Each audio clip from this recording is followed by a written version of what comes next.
Hey, what's up guys? Kettle here again, and we've got another patch. So here are my initial impressions. We'll start with Falstad. So Falstad got a small change to Q, Gathering Storm now also returns mana on hit, gives you a nice little mana sustain but doesn't really increase his power very much. But the big change here is the Wingman talent now also reduces Lightning Rod's cooldown by 3 seconds, which is a pretty big deal, honestly. It gives you an insane amount of trading power in lane, and I wouldn't be surprised to see this become the standard talent and for him to see more play off this, just because Bribe is already pretty good, and having that much more kill pressure and teamfight power is a really big deal. Not sure if the build will change other than that, but I think Wingman becomes pretty standard. Updraft also gets a pretty big buff, honestly. Shields no longer time out, so as you recall, you roll out a base, you get that relatively big shield, and you have it forever now as long as you're not taking damage, so he's a lot less susceptible to burst. It's something like 350-ish around level 10 already, so it's a pretty big health buff, honestly, as long as you're not taking like poke before the fight starts. Phoenix sees some pretty big nerfs. Basically a 10% basic attack damage nerf, 10 damage off Q stacking nerf, basically nerfs all around, so it's a lot of changes. I assume this does make him a little weaker, obviously. We'll see if people actually let him through to Hero League now, so people can get an idea of how strong he is and what heroes really do well against him. So I think this is a good approach, just a relatively large damage nerf, seeing how much it affects it, and yeah, we'll see from there. I assume he'll still be a very strong hero. Hanzo has his trait nerfed a tiny bit. That gives him a little less mobility, tones it down a bit. It's a fair change. Dragon Strike damage up a bit. Probably still doesn't see any play. And finally, the long-awaited Serrated Arrows nerf down to 100%. Still going to be really good. Still going to be picked on maps where you want to merc like that, but it's not as insane. So yeah, great nerf. Slightly Ming changes. Aetherwalker buff, still not really going to see play. It's just an unrealistic talent, really. And Dominance is now adjusted to 30% of missing health, so she's less of a insane snowball, heal to full life instantly hero, and instead just gets more health if she's low. So I guess it tones down the snowball a bit. I don't think this change is going to impact much, though. We've also got some pretty big Nova nerfs, honestly. She has her armor reduced, pinning shots cooldown is raised on double tap, so she's just getting toned down a bit because she's a pub stompy hero, and I mean, at the higher levels of Hero League it's not going to change anything. No one plays her anyways. At the lower levels it might tone down how oppressive she is in some situations a bit. Also seeing some Tracer nerfs. Yeah, after the rework, she started seeing even more play just because she was a lot more consistent and less bursty. So yeah, toning down her health and damage a tiny bit I think puts her in a little better spot. She's already in a better spot than before, at least playstyle wise. She's just less toxic. She doesn't just triple Q R W E and not actually auto. You have to actually auto now, so I like this playstyle a lot more, and I think this change puts her a little better into line. Small variant change. They're buffing his health a little bit, base, and then toning down the taunt health just to make Colossus Smash and Twin Blades a little stronger. Taunt health doesn't really change, so taunt will be the same as before, but potentially Colossus gets a tiny bit better, though. The 10% health nerf when you pick it I think is still a very big deal, and I'm not sure this is enough to make it good enough yet.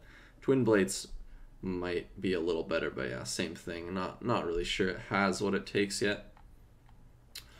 We got some good Medivh nerfs too, and Force of Magic gets buffed to 25% now, so you get a lot of spell power off of shields, but still don't expect people to take that. It's probably still Arcane Explosion. The base damage is getting toned down a little, but the additional damage is still high enough that you can get a ton of value off this.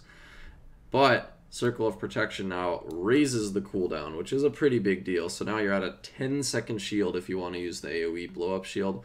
So yeah, that's a really good change. That puts it way more into line. Still lets you go Arcane Explosion, but if you want to go the AoE shield, you do have to sacrifice cooldown for it. So that's a good change, and I don't think Force of Will be 100% pick anymore off this. And yeah, this is a great nerf and what I wanted to see. And reabsorption gets buffed a little more. Maybe there's some situations you can take this now if you're not going Force of Will, but yeah, we have yet to see. Sylvanas, slight auto attack damage buff just to give her a little more teamfight power.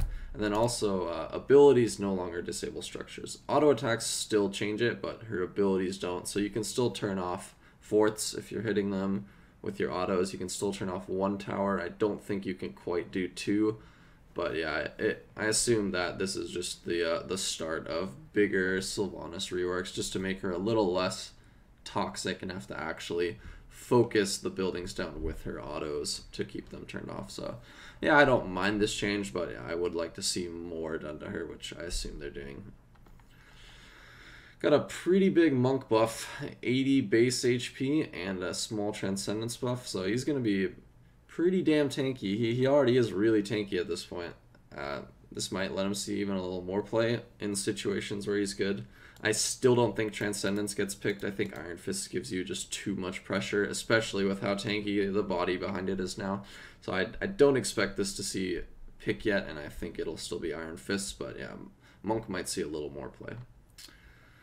Got some small Malf nerfs on Regrowth and Moonfire heal, just toning him down a little bit. Yeah, good nerf. And then Strangling Vines is having its healing reduction increased, actually, which, yeah, I'm in support of. I don't think this talent is seeing enough play, and maybe this will make players think a little more about choosing it. Yes, now to the wild ones. Chen sees some pretty big buffs overall, and, I mean, as someone who really likes Chen, I want to be careful, but this might be enough for him to see play again. Not sure, but you get armor now with your Breath of Fire quest, which is a pretty big deal. You can get, if you get 2 heroes during a team fight, you have 30 armor on Chen's already pretty tanky body, plus it scales onto your shields. That makes you pretty ridiculously tanky. Plus the W damage gets ramped up a tiny bit, so when you're going the Keg Toss build, which I think is standard at this point, you do more damage overall, which is nice. Also, alternative build, you have the Freshest Ingredients plus Purifying Brew combo, where your spell armor persists as long as you have shields, plus Freshest Ingredients once you're at 30 gives you the perma shield.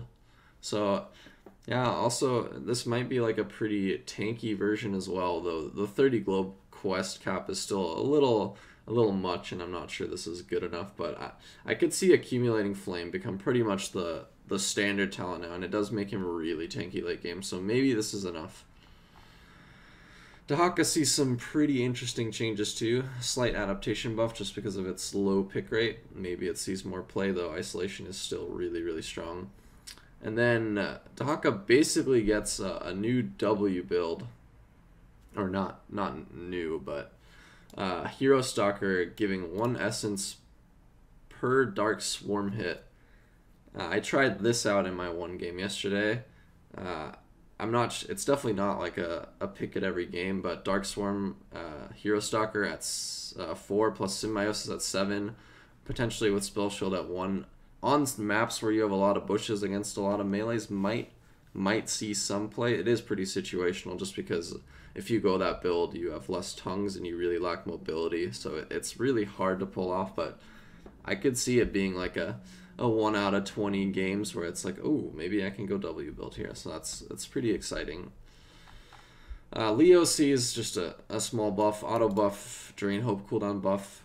He was already in a decent spot. This might make him a little stronger. I don't expect much to change here, but yeah, is a little more sustained and a little more wave clear and damage. Tyrael sees some pretty interesting changes, and this is the one part of the patch that I personally don't agree with and don't like the approach to it. First of all, Ardent Restoration sees a slight buff. It's still not going to see any play, in my opinion, and nothing really changes here. And then you have Purge Evil at 7. Pretty big basic attack damage bonus. Still not sure you can give up the shield damage or the E speed. so I don't expect Pergeagle to see any play. But then the big Q changes essentially. So off the developer comments, this is done to make sort of justice at 13 picked more. They're lowering the duration on all the Q effects on Stalwart Angel, Burning Halo, and Smite the Wicked. They're making it all 2 seconds, buffing the talents, but yeah, lowering the duration. And my problem with this is the reason Sword of Justice doesn't get picked is due to the fact that when you activate your Q the first time, it doesn't refresh the timer of the Q, meaning you're pressured to use your Q 2 times in that 5-second window. And the problem with that, especially if you're going Q at 13, you're probably not going cooldown at 16. You get into a lot of situations where you have to use your Q really inefficiently and put yourself out of position, or just not reactivate it to get the effect and use it only once. And that makes, I don't know, there's a ton of anti-synergy going on here, and I would really like to see them change Sword of Justice to have Q have a lower overall duration, but then also reset the uptime. So something like your Q only lasts 4 or 3 seconds now, but when you activate it the first time, it refreshes the duration to that 3 or 4, so that you can actually put some more strategy into when you want to activate your sword, rather than being pressured into using it twice as fast as possible. And last but not least, we got some Zarya buffs. Little tankier and some base damage. Q increase plus Graviton Surge down to 60 seconds. I'm not convinced that this is enough for her to see any play yet, but when she does, potentially you can pick Graviton now. 80 seconds is a lot more than 60. 60 might be enough for it to see play and set up some wombos, especially if you have other lower cooldown ults that you can line up with it. But yeah, overall, really good patch. Nerfs on the oppressive heroes. Small rework on Tyrael, I guess. And the Sylph change is pretty big. Plus, who knows? Maybe Chen will be a good hero again now. I really hope this is enough to push him through. But yeah, that's it. I'm going to go play on the patch, and I think this was a pretty accurate baseline impression of the notes, and yeah, we'll see how it changes. But yeah, thanks for watching as always, and I'll be back to do this again next patch. Keep supporting us and watch us play Heroes Hearth this weekend on HTC. Okay, thanks. Bye-bye.